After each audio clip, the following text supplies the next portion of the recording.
Adding and placing doors works the same way as windows. Using the Door tool, click to place our doors. Let's add 3 doors, here, here, and here. Select the door and click the Open Object button. We see by the preview that we placed a hinged door with a glass style.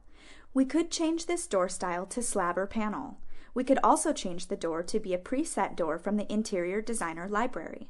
However, we'll discuss the library later and continue with this glass door. Our glass panel doesn't quite fill the entire door. To adjust it to a full glass panel, click the Frame and Trim tab and change the frame value to 4 inches to stretch the glass near the bottom of the door. We would also like to add some lights for decoration to this door. Click the Lights tab and change the lights across to 2 and the lights vertical to 5. Now we will select OK and return to the plan view. We need to adjust the size and the swing of the door. When selected, a door appears with several edit handles. Simply click the handle and drag to either position the door or adjust its size.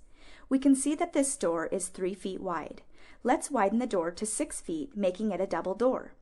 Using the Center tool, we can quickly ensure the door is exactly centered in this wall.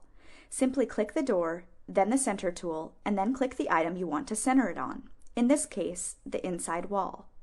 Now let's select the interior door we placed and change the door swing by clicking on the Change Opening, Hinge Side Edit button. Notice the swing changed from a left swing to a right swing. You can use the door tools to create hinged, sliding, pocket, bifold, and garage doors. All you need to do is select the appropriate tool and click. Using these tools, you can create just about any door style you will need for your home designs.